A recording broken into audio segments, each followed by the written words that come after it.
Good morning বন্ধুরা, আমি রাখি। আপনারা দেখছেন রাখি হোমমেড। আমি আজকে আবার একটা দুর্দান্ত স্বাদের রেসিপি নিয়ে চলে এসেছি, একদম সম্পূর্ণ নিরামিষ পদ্ধতিতে। আমি আজকে সম্পূর্ণ নিরামিষ পদ্ধতিতে বানাবো ক্রিম পনির। কেমন ভাবে বানাবো সেই ভিডিওটা আপনারা দেখতে থাকুন। ক্রিম পনির বানানোর জন্য আমি এখানে ক্রিম নিয়ে নিয়েছি, একদম ফ্রেশ ক্রিম নিয়ে নিয়েছি, আর নিয়ে নিয়েছি দুখানা পনির। এবার চলুন রান্নাটা শুরু করা যাক। রান্নার শুরুতেই প্রথমে আমি একটা মশলা বানিয়ে নেব। একটা গ্রাইন্ডিং জার নিয়ে নিয়েছি। গ্রাইন্ডিং জারের মধ্যে 2 টেবিল চামচ দিলাম পোস্ত, 2 টেবিল চামচ দিলাম চালমগজ, আর দিলাম কিছুটা পরিমাণ কাজু বাদাম। প্রথমে আমি এটাকে গুঁড়ো করে নেব, তারপরে এর মধ্যে আমি জল দিয়ে একটা পেস্ট বানিয়ে নেব। দেখুন মশলাগুলো প্রথমে আমি এরকম ভাবে গুঁড়ো করে নিয়েছি, ঠিক টেক্সচারটা এরকম হয়েছে। এবার আমি এর মধ্যে জল দিয়ে একটা পেস্ট বানিয়ে নেব। দেখুন বন্ধুরা, জল দিয়ে আমি পেস্ট করে নিলাম, ঠিক এরকম ভাবে টেক্সচারটা এসছে। এবার আমি রেখে দিলাম।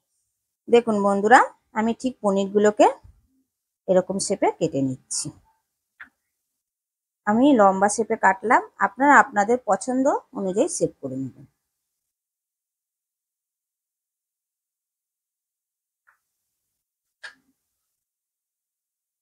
সমস্ত পনিরগুলো আমি লম্বা শেপে কেটে নিয়েছি। এবারে রান্নাটা করার জন্য গ্যাসটা জ্বালিয়ে দিয়ে কড়াটা বসিয়ে দিয়েছি। কড়াইতে আমি পরিমাণ মতন দিলাম সাদা তেল। প্রথমে আমি পনিরগুলোকে আমি হালকা করে ভেজে নেব। সাদা তেলের সঙ্গে মিশিয়ে আমি 1 চামচ ঘি দিলাম। তেলটা গরম হয়ে গেছে, আমি দিয়ে দিলাম 1 চামচ নুন, যাতে পনিরটা দিলে না গায়ে ছেঁকে। এই কারণে আমি নুনটা দিয়ে দিলাম। এবার আমি পনিরগুলোকে দিয়ে দিলাম, কেটে রাখা পনিরগুলোকে সব দিয়ে দিলাম।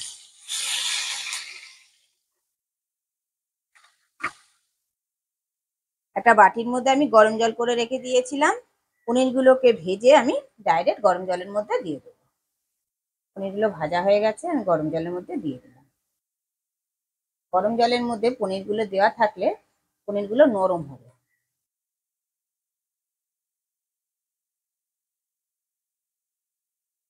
কিছুটা পরিমাণ আমি আদা গ্রেট করে নিয়েছি।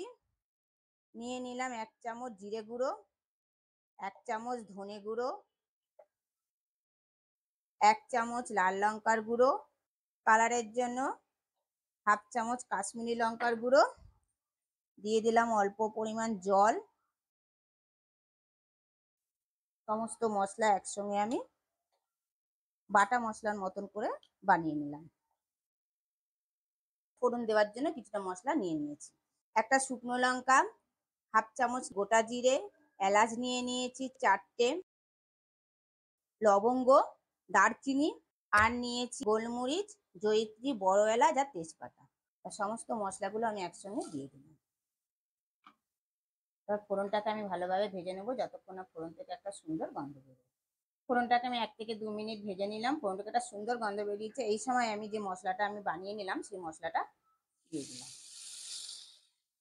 মশলার বাটিটা দিয়েও আমি অল্প পরিমাণ জল অ্যাড করবো। এবার মশলাটাকে আমি ভালোভাবে কষে নেবো, যতক্ষণ না মশলার কাঁচা গন্ধটা যায়।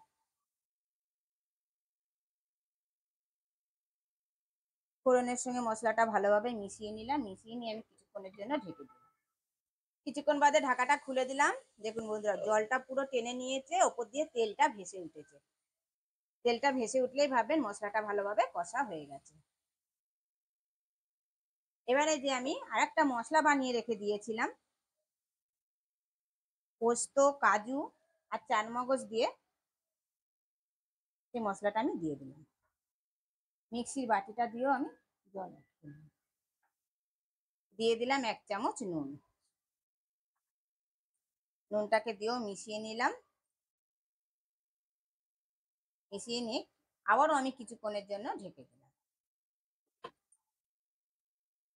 কিছুক্ষণ বাদে ঢাকাটা খুলে দিলাম। দেখুন বন্ধুরা, পুরো তেলটা রিলিজ হয়ে গেছে। বন্ধুরা, যখন কাজু বাদামটা দেবেন তখন কিন্তু গ্যাসটা একদম লো ফ্লেমে করে দেবেন। গ্যাসটা কিন্তু লো ফ্লেমে করে দিয়েই কষতে হবে, নাহলে কিন্তু নিচে লেগে যাওয়ার সম্ভাবনা থাকে। মশলাটা আমি ভালোভাবে কষে নিলাম, মশলা থেকে তেল ছেড়ে দিয়েছে। এবারে আমি, যেহেতু এটা নিরামিষ রান্না, সেহেতু আমি এখানে 1 চামচ চিনি অ্যাড করলাম। বন্ধুরা, কারুর যদি শরীরে কোনো প্রবলেম না থাকে তাহলে আপনারা কিন্তু 1 চামচ চিনি অবশ্যই দেবেন। নিরামিষ রান্নার একটু চিনি দিলে স্বাদটা একটু ভালো হয়। চিনিটা দিয়েও ভালোভাবে মিশিয়ে নিলাম। চিনিটাকে দিয়েও ভালোভাবে মিশিয়ে নিলাম। মিশিয়ে নিয়ে এবার আমি এখানে পরিমাণ মতন দিলাম দুধ। যেহেতু আমি এটা ক্রিম পনির বানাচ্ছি, এখানে দুধটাই দিতে হবে, এখানে কিন্তু জল পড়বে না। দুধটাকে দিয়ে ভালোভাবে মিশিয়ে নিলাম। গ্যাসটা আমি হাই ফ্লেমে রেখে আমি কিছুক্ষণের জন্য ঢেকে দিলাম। যতক্ষণ না গ্রেভিটা ফুটে ওঠে ততক্ষণের জন্য আমি ঢেকে দিলাম। গ্রেভিটা ফুটে উঠেছে, এবার আমি গরম জলে ভিজিয়ে রাখা পনিরগুলোকে দিয়ে দিলাম। পনিরটা দিয়ে গ্রেভিটার সঙ্গে ভালোভাবে মিশিয়ে নিলাম। মিশিয়ে নিয়ে 2 মিনিটের জন্য ঢেকে দিলাম। 2 মিনিট পর ঢাকাটা খুলে দিলাম, আবার একটু নাড়াচাড়া করে দিলাম। দিয়ে দিলাম 1 চামচ ঘি, আর দিলাম ডাস্ট করে রাখা কসুরি মেথি। ঘি আর কসুরি মেথিটা মিশিয়ে নিলাম।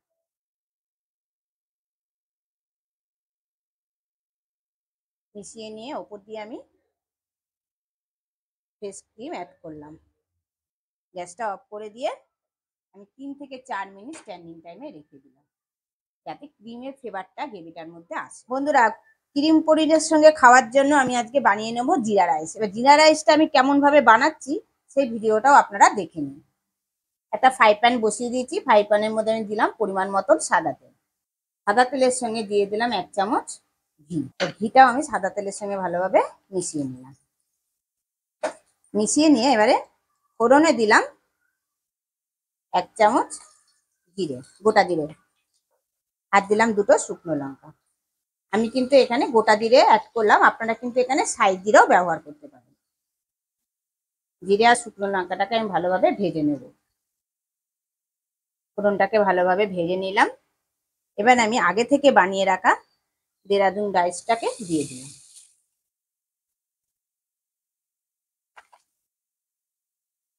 রাইসটাকে দিয়েও ভালোভাবে মিশিয়ে নিলাম। দিয়ে দিলাম 1 চামচ নুন।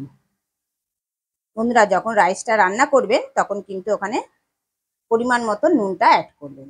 আমার একটু নুনটা কম রাখছে, তাই জন্য আমি নুনটাকে দিয়ে দিলাম। নুনটাকে দিয়েও মিশিয়ে নিলাম। রাইসটা আমার অলমোস্ট কমপ্লিট। দিয়ে আমি কিছুটা পরিমাণ ধনেপাতা দিয়ে দিলাম। ধনেপাতা দিয়েও আমি ভালো করে মিশিয়ে নিলাম। মিশিয়ে নিয়ে গ্যাসটা অফ করে দিলাম। জিরা রাইসটা আমার অলমোস্ট কমপ্লিট। তরুণ বন্ধুরা, এবার আমি পরিবেশন করে দেখাই জিরা রাইসটা কেমন হয়েছে আর ওদিকে ক্রিম পনিরটা কেমন হয়েছে। দেখুন বন্ধুরা, 2টো রেসিপি আমি এখানে কমপ্লিট করে ফেললাম। একটা হচ্ছে জিরা রাইস আর একটা হচ্ছে ক্রিম পনির।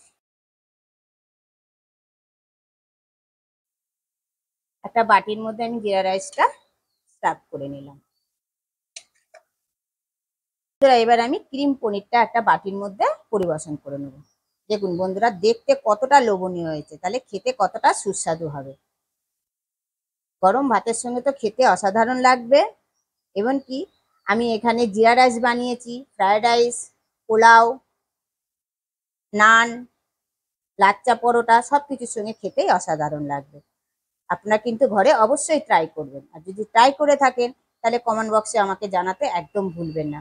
ভিডিওটা যদি আপনারা ফেসবুক থেকে দেখে থাকেন, চ্যানেলটাকে ফলো করে দেবেন, আর সমস্ত বন্ধু বান্ধবদের মধ্যে শেয়ার করে দেবেন, তাদেরকেও দেখার সুযোগ করে দেবেন। আর যদি ইউটিউব থেকে দেখে থাকেন তাহলে চ্যানেলটাকে সাবস্ক্রাইব করে দেবেন, পাশে বেল আইকনটা প্রেস করে রাখবেন নতুন নতুন ভিডিও দেখার জন্য। আপনারা ভালো থাকবেন, সুস্থ থাকবেন।